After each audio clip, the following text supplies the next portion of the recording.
ఓంకారమంత్ర సంయుక్తం నిత్యం ధ్యాయంతి యోగినః కామదం మోక్షదం తస్మై ఓంకారాయ నమో నమః.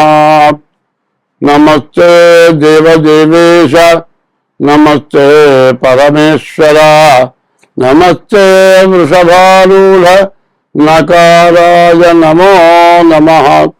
మహాదేవం మహాత్మానం మహాపాతకనాశనం మహాపాపహరం వందే మకారాయ నమో నమః. శివం శాంతం జగన్నాథం లోకానుగ్రహకారణం శివమేకం పరం వందే శికారాయ నమో నమః. వాహనం వృషభోజస్య వాసుకీ కంఠభూషణం వామే శక్తిధరం వందే వకారాయ నమో నమః. యత్ర కుత్ర స్థితం దేవం సర్వవ్యాపినమీశ్వరం యల్లింగం పూజయే నిత్యం యకారాయ నమో నమః. 2026 సంవత్సరం మరి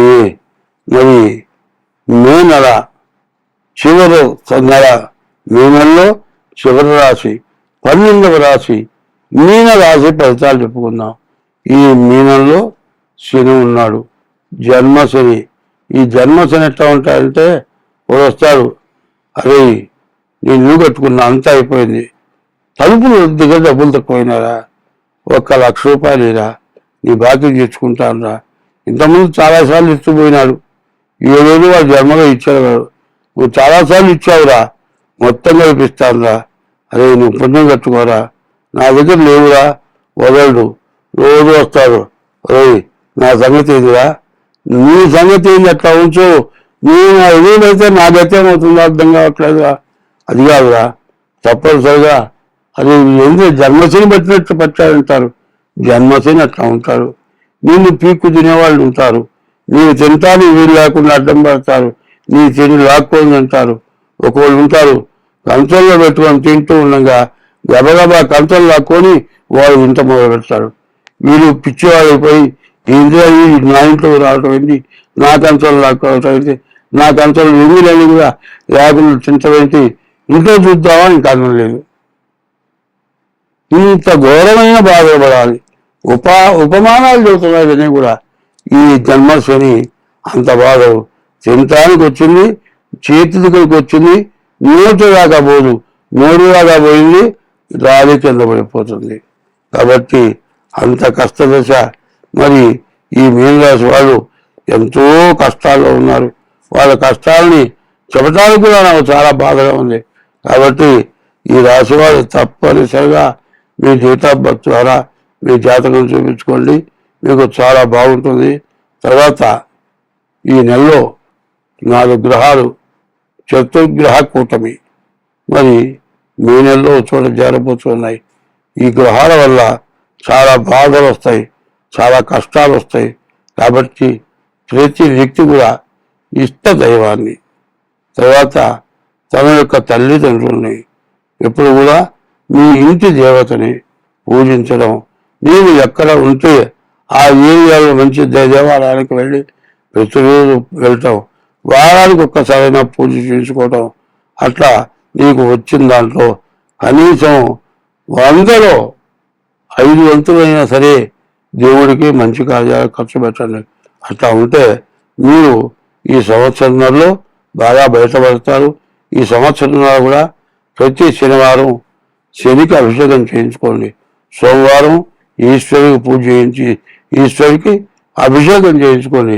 బియ్యపు రవ్వ పంచదార కలిపి చీమలకు వేయండి.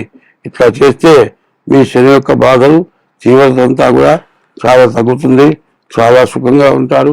సర్వే జనా సుఖినో భవంతు. స్వస్తి. 2026 సంవత్సరం 5వ నెల మే నెల 10వ రాశి మకర మకర రాశి. మరి 10వ రాశి మకర రాశి. ఈ మకర రాశికి వస్తే శని ఒక్కరు తప్పితే ఏ గ్రహాలు బాగాలేవు. ఇంకా వీళ్ళ సంగతి చెప్పడానికి వీల్లేదు. అసలే కోతి అది ఎగురుతూ ఉంటుంది, దానికి కాస్త సారాయి పోశారు, ఇంకా ఎగురుతుంది, తోకకి నిప్పు ముట్టించారు, ఇక దేశమే నాశనం చేస్తుందట. అట్లాగే అంత బాధ.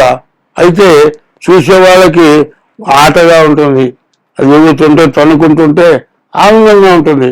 కానీ దాని బాధ ఎవరు చూడరు. కోతి ఎటువంటిదంటే మంచి స్వభావం కలిగింది, దాన్ని కదిలిస్తేనే ఎవరి జోలికన్నా వస్తుంది. ఎవరి జోలికో వచ్చారు, ఇట్లాంటి పని చేశారు, ఆ ఊరు మొత్తం నాశనం చేస్తుంది. ఆ కోతి తోకకు ముట్టిస్తే ఏదో అంగే కర్ర కంటించింది, ప్రతి ఇల్లు తగలబెట్టింది. అట్లాగే ఈ మకర రాశి అంత ఘోరంగా ఉంది. ఈ కుంభాలు మకర నుంచి కుంభానికి శని, కుంభం నుంచి మీనానికి శని వచ్చాడు. శని వెళ్ళిపోయినాడని ఆశ పడద్దు. ఈ శని మారినా కూడా అర్ధాష్టమంలో కుజుడున్నాడు. కుజుడు మాత్రం చాలా ఇబ్బంది పడతారు. యాక్సిడెంట్లు కావచ్చు, మరి ఏదైనా దెబ్బలు తగలవచ్చు, మరి ఇరగొచ్చు, ఇట్లాంటి పరిస్థితులు రావచ్చు. కాబట్టి రాహుకేతువుల్లో గ్రహాలు పడ్డాయి. ద్వితీయంలో రాహువు, అష్టమంలో కేతువు. రాహుకేతువులు బాగాలేరు, రవి కుజులు బాగాలేరు, గురు శనులు బాగాలేరు. మరి ఈ పరిస్థితుల్లో వీళ్ళ బాధలు చెప్పడానికి ఎవరికి అలివి కానటువంటి పరిస్థితి. మరి కనీసం మంచినీళ్ళు తాగడానికి మంచినీళ్ళు దొరకవట.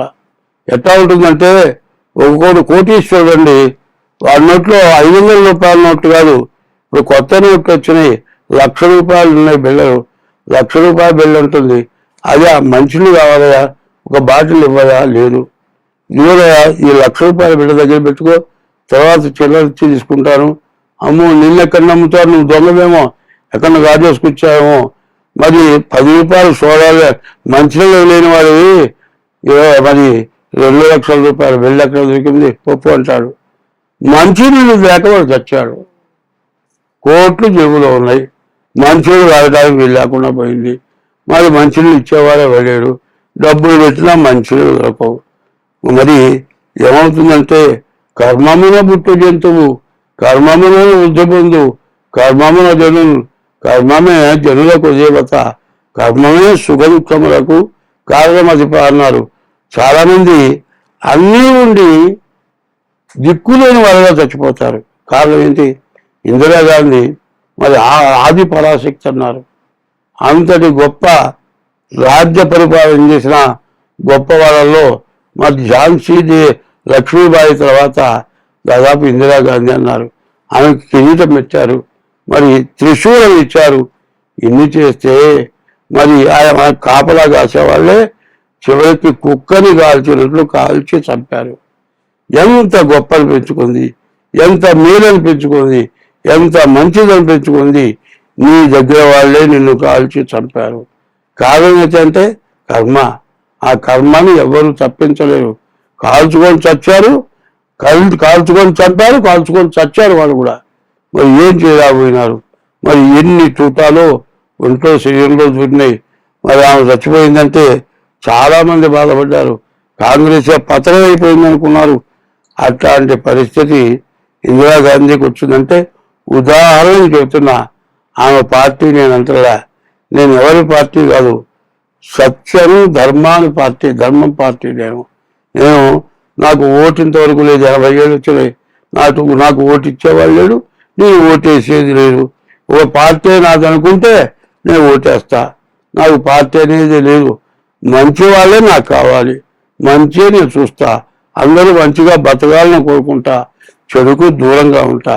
కాబట్టి ఇవాళ రాజకీయం అంటే అది మంచిగా సాగుతుందో చెడుగా సాగుతుందో ప్రజలకు అందరూ తెలుసు, నేను చెప్పక్కర్లా. మరి ఈ పరిస్థితుల్లో మరి ఈ రాశి, మరి ఈ మకర రాశి పరిస్థితి చాలా కష్టతరంగా ఉంది. డేట్ ఆఫ్ బర్త్ ద్వారా జాతక చిత్రం వేయించుకొని హస్తసాముద్రిక ద్వారా కానీ జాతకం చూపించుకోండి. లేకపోతే మిమ్మల్ని బాగు చేసే మానవుడు ఎవ్వడూ లేడు. స్వస్తి.